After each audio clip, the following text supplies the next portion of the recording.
আসসালামু আলাইকুম প্রিয় দর্শক, অন্নমঞ্চের আলোচনায় আজকে আমাদের সঙ্গে আমন্ত্রিত অতিথি হিসেবে আছেন উত্তর পূর্ব ভারতের গণমাধ্যম নর্থ ইস্ট নিউজে প্রকাশিত বাংলাদেশের সিনিয়র সাংবাদিক এনায়েত কবিরের series story the Bangladesh expose part 7 নিয়ে যারা গত 6টি পর্ব নর্থ ইস্ট নিউজে পড়েছেন কিংবা আমাদের ভিডিওতে শুনেছেন তারা জানেন, কিন্তু আজকে এই মুহূর্তে যারা নতুন এই ভিডিওতে যোগদান করছেন তাদের উদ্দেশ্যে বলছি যে বাংলাদেশের সিনিয়র সাংবাদিক এনায়েত কবির 2024-এ শেখ হাসিনা সরকারের পতনের পূর্বাপর্ব, সেনাবাহিনী এবং বাহিরের ভূমিকা নিয়ে একটা সিরিজ স্টোরি করছেন।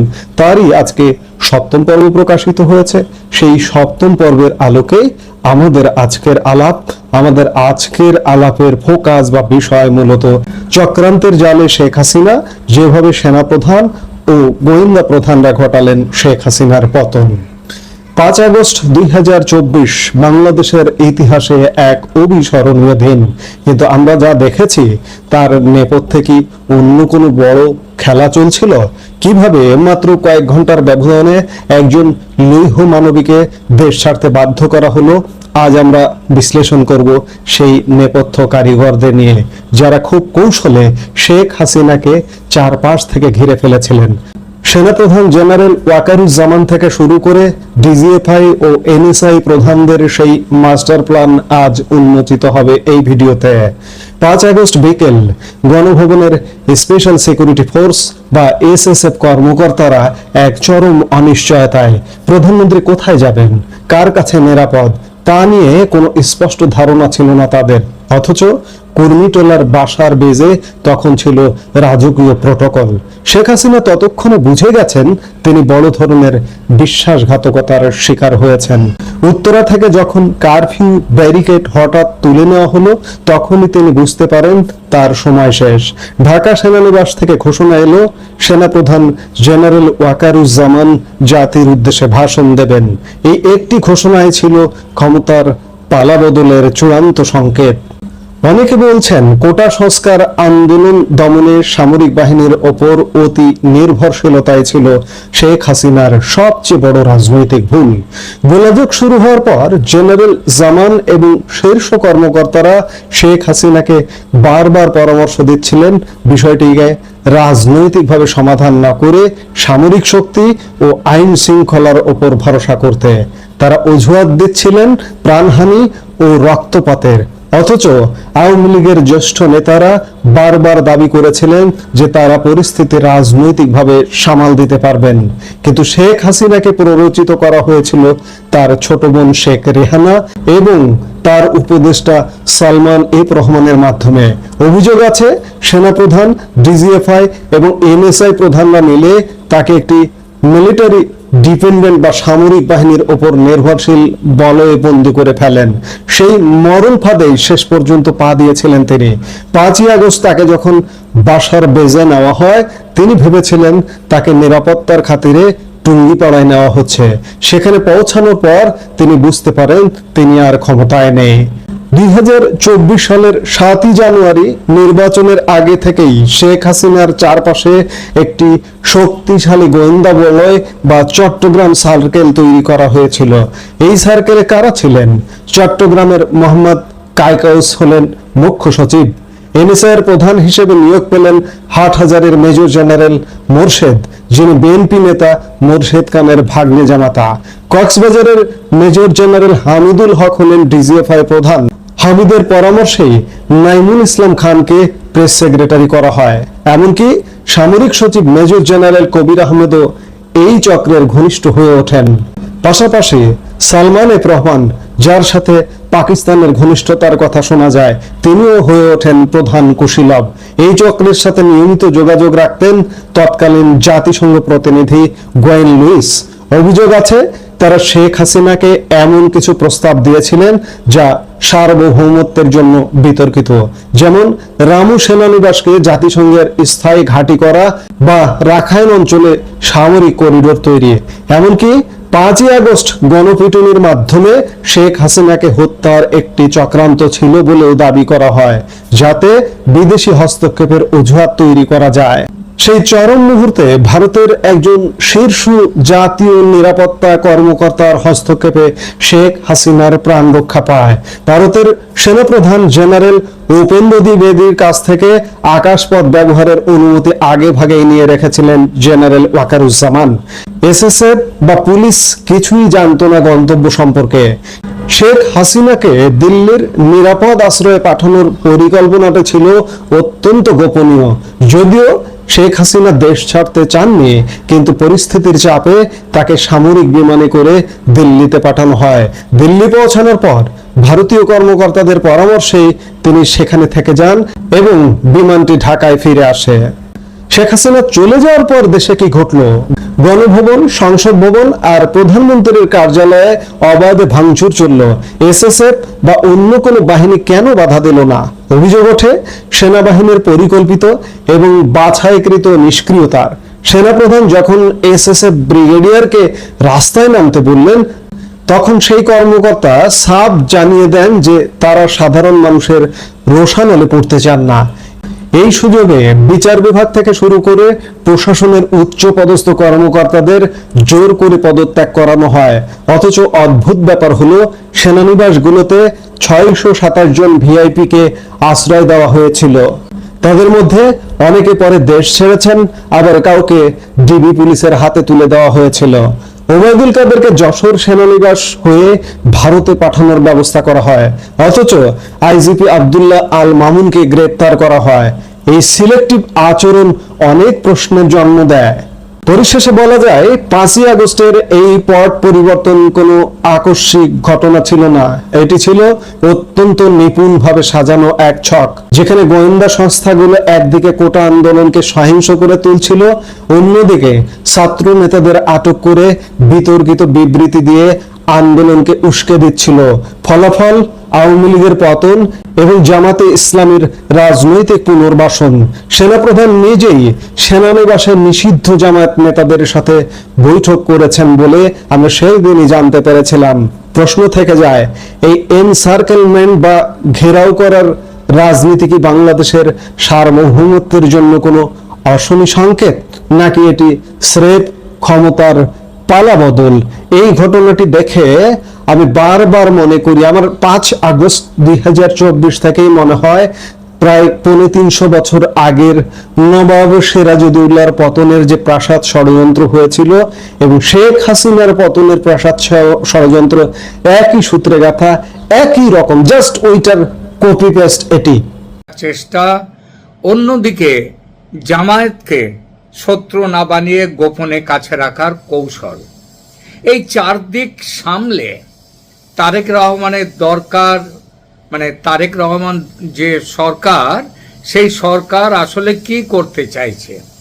তারা কি নতুন এক ভারসাম্য তৈরি করছে, নাকি এমন এক দড়ির ওপর হাঁটছে যেখানে একবার পা ফসকালেই ভেঙে পড়বে পররাষ্ট্রনীতি, অভ্যন্তরীণ রাজনীতি, এমনকি নিজেদের ক্ষমতার ভিত্তিও? কারণ ঘটনাগুলো আলাদা আলাদা নয়, সবই এক সূত্রে বাঁধা। দেখুন, 7 এপ্রিল দিল্লিতে খলিলুর রহমানের শপথ, বিজেপির সভাপতির উদ্দেশ্যে বিএনপি দলের সভাপতি তারেক রহমানের চিঠি, এস জয়শঙ্করের সঙ্গে বৈঠক, ভিসা ও সম্পর্ক পুনর্গঠনের আলোচনা, তেলের চাহিদা আর সারের চাহিদা, এসবের পরেই চীনের কমিউনিস্ট পার্টির আমন্ত্রণে বিএনপির উচ্চ পর্যায়ের প্রতিনিধি দলের চীন সফরে যাওয়া।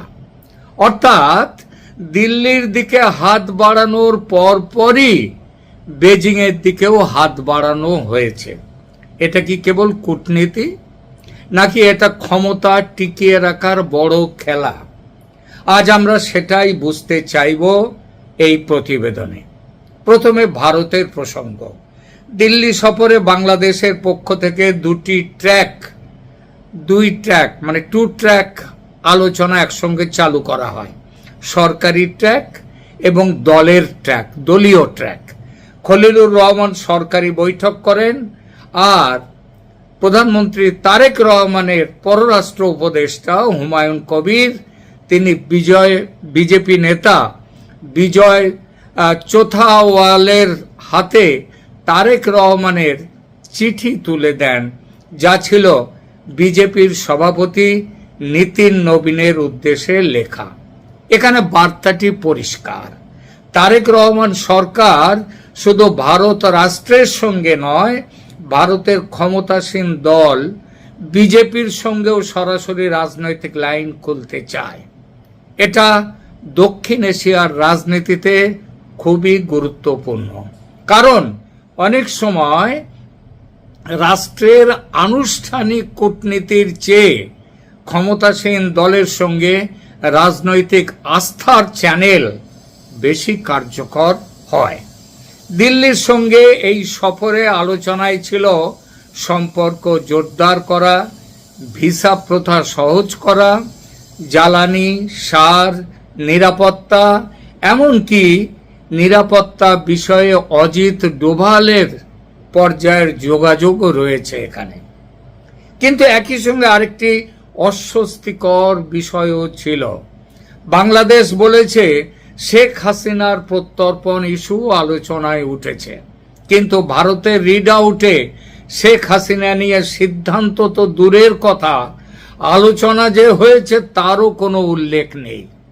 এখানেই কূটনীতির ভাষা আর রাজনীতির ভাষা আলাদা হয়ে যায়।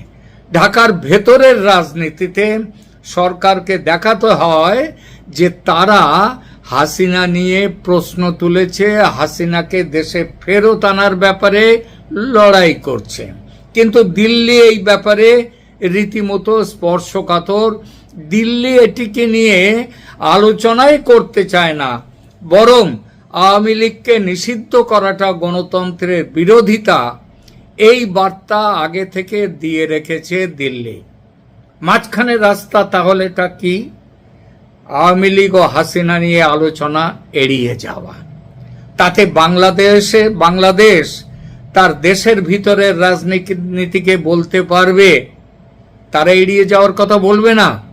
তারা দেশের রাজনীতিকে বলতে পারবে আমরা হাসিনার ফেরতের ব্যাপারে কথা বলেছি, কিন্তু আওয়ামী লীগের উপর নিষেধাজ্ঞা নিয়ে ভারত যে কথা তুলবে সে ব্যাপারে তারা চুপ থেকেছে, থাকবেও তারা এই ব্যাপারটা নিয়ে কিছু বলবে না।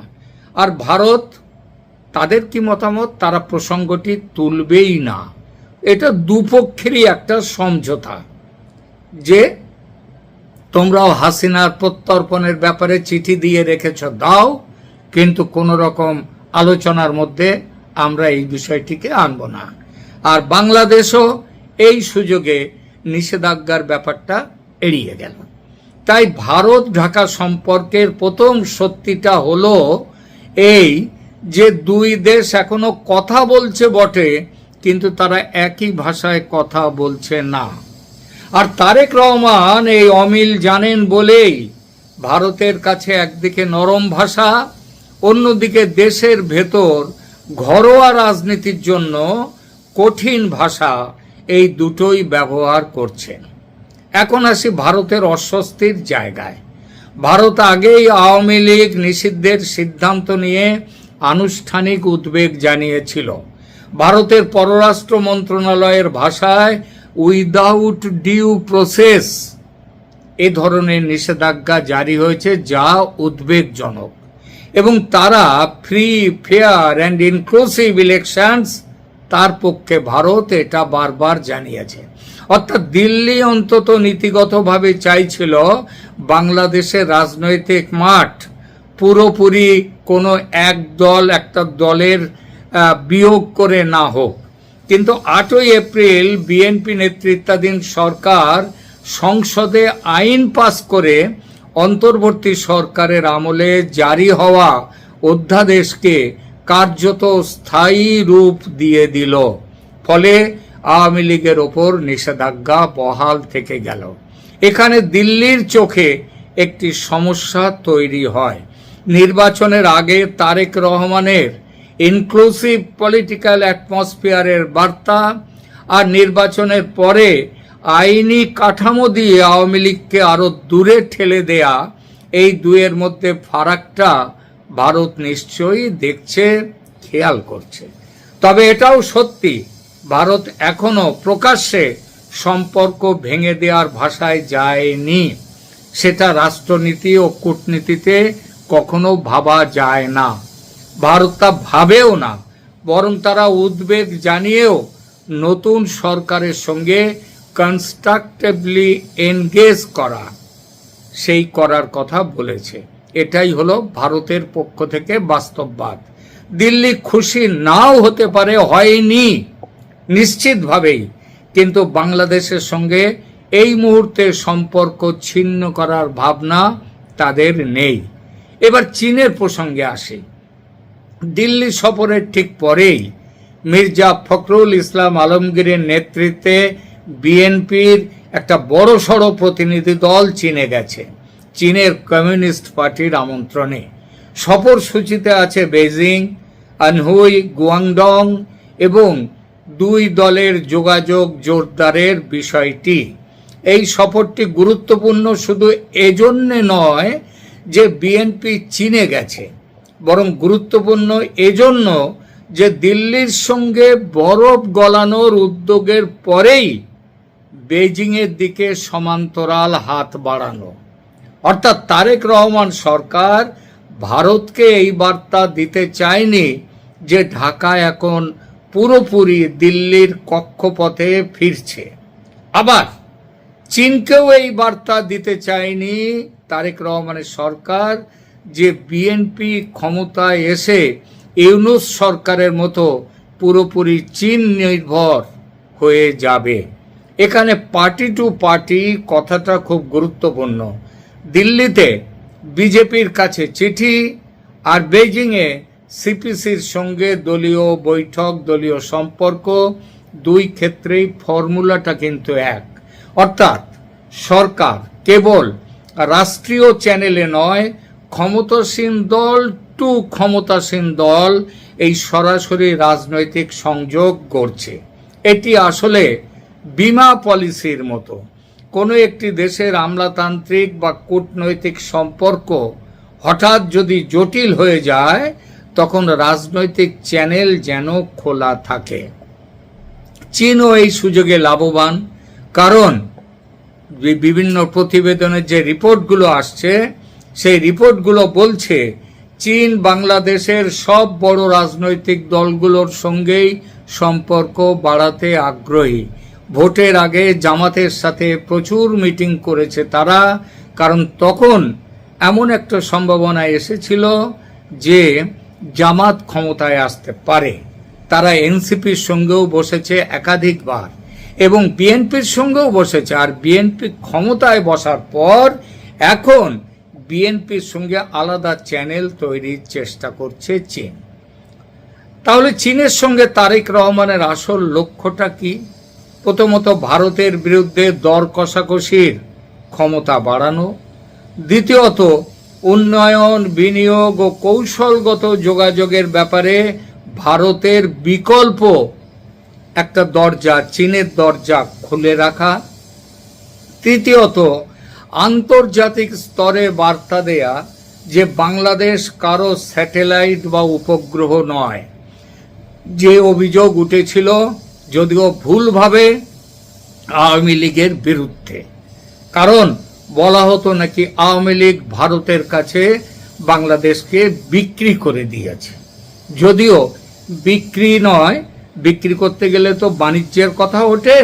সেই বাণিজ্যের দিক দিয়ে দেখতে গেলে বাংলাদেশের সাথে চীনের বাণিজ্য ভারতের প্রায় 3 গুণ বেশি ছিল। সুতরাং এখানটায় ঠিক ছিল না, কিন্তু মানুষ খেয়ে গিয়েছিল। আর এখানেই ট্র্যাপিজের বিপদ। ভারত যদি ভাবে যে বিএনপি দিল্লিকে ব্যবহার করে বেজিংয়ের কাছে দর বাড়াচ্ছে, তবে অবিশ্বাস বাড়বে। আর চীন যদি ভাবে বিএনপি কেবল ভারতের ওপর চাপ তৈরির জন্য চীনা কার্ড খেলছে, চীনের কার্ড, তাহলে সেখানেও আস্থার সংকট তৈরি হবে। অর্থাৎ দুই দিকেই দরজা খোলা রাখা যতটা ফায়দার, ঠিক ততটাই আবার ঝুঁকিরও। বাইরের শক্তির পর এখন আসি ভেতরের দুই শক্তিতে, আওয়ামী লীগ এবং জামাত। আওয়ামী লীগকে নিয়ে বাস্তবতা হলো তাদের উপর নিষেধাজ্ঞা এখন শুধু অন্তর্বর্তী ব্যবস্থার প্রশাসনিক সিদ্ধান্ত নয়, সেটা 8ই এপ্রিল থেকে আইনি কাঠামো পেয়েছে। এতে একটি বড় বার্তা গেছেও। তারেক রহমান সরকার শুধু নির্বাচনী লড়াই জিতেই থামতে চায় না, তারা চাইছে রাজনৈতিক ময়দানের কাঠামো পুরোপুরি নিজেদের পক্ষে পুনর্গঠন করতে, নিজেদের মাঠ শক্ত করতে। এই পুনর্গঠনের অর্থ কি? অর্থ হলো আওয়ামী লীগকে এমন অবস্থায় রাখা যাতে তারা তাৎক্ষণিকভাবে মূলধারার প্রতিদ্বন্দ্বী হিসেবে ফিরতে না পারে। তারা বিএনপিকে যেন চ্যালেঞ্জ না ছুড়তে পারে। সেই সঙ্গে মুক্তিযুদ্ধের সপক্ষে আওয়ামী লীগের যে ব্যাপক সমর্থন, সেই সমর্থনকে নিজেদের দিকে টেনে আনা, এটাই বিএনপির ফর্মুলা এটাই। আর এখানেই দিল্লির অস্বস্তি বোঝা যায়, কারণ ভারত প্রকাশ্যে ইনক্লুসিভ ইলেকশনের কথা বলেছে সেই প্রথম থেকে, আর আওয়ামী লীগকে লং টার্ম পলিটিক্যাল এক্সাইল, রাজনৈতিক নির্বাসনের দিকে ঠেলে দিলে সেটা ভারতের সেই ঘোষিত অবস্থানের সঙ্গে সাংঘর্ষিক হয়ে যায়। অন্য দিকটি হলো জামাত। এখানে চিত্রটা জটিল। একদিকে গুঞ্জন আছে ভবিষ্যতে ক্ষমতার কোনো বিন্যাসে জামাতের জন্য বড় ভূমিকা রাখার কথা চিন্তা হচ্ছে, এমনকি উপপ্রধানমন্ত্রীর মতো পদের কথাও শোনা যাচ্ছে। কিন্তু এসবের কোনো আনুষ্ঠানিক নিশ্চিতকরণ নেই। নিশ্চিত খবর থাকার কথা উঠবে এই ব্যাপারটি প্রকাশ হলে। যতদিন তা না হয় ততদিন এটা জল্পনা। তবে মনে রাখতে হবে, জল্পনা তৈরি হয় সম্ভাব্যতা থেকে। অনেক সত্যি, অনেক বাস্তব প্রথমে জল্পনা বা গুঞ্জন হয়ে উঠে আসে, পরে বাস্তবে রূপ পায়। তারেক রহমান নিজে রয়টার্সকে বলেছেন তিনি জামাতের সঙ্গে ঐক্যের সরকার গঠন করতে চান না, কারণ তাতে কার্যকর বিরোধী দল থাকবে না। জামাত তাই সরকারি দল নয়, বিরোধী দল হিসেবে থাকবে। কিন্তু তিনি তো এটাও বলেছিলেন যে তিনি কোনো দলকে নিষিদ্ধ করার পক্ষে নন। সুতরাং রাজনীতিবিদদের কাছে, বিশেষ করে বাংলাদেশের রাজনীতিবিদদের কাছে এই ধরনের কথার খেলাপিটা এই মুহূর্তে অন্তত বড় কথা নয়।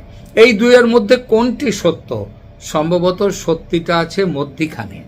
তারেক রহমান নিশ্চিতভাবে প্রকাশ্যে জামায়াতের সঙ্গে সরকার গড়ার কথা বলবেন না, কিন্তু একই সঙ্গে জামাতকে এমন মাত্রায় শত্রু বানাবেন না যাতে বিরোধী ভোট, ইসলামপন্থী ভোট বা রাস্তায় প্রভাবশালী সংগঠিত শক্তি পুরোপুরি বিএনপির এবং তারেক রহমানের বিরুদ্ধে যায়। এটি হলো কন্ট্রোলড ডিস্টেন্স রাখার চেষ্টা, অনেক ভেবে চিন্তে হিসেব নিকেশ করে দূরত্ব রাখার চেষ্টা। শত্রুও নয়, মিত্রও নয়, কিন্তু দরকারে ব্যবহারযোগ্য এক রাজনৈতিক দূরত্ব। আর এখানেই ট্রাপিজের সবচেয়ে ঝুঁকিপূর্ণ দড়ি।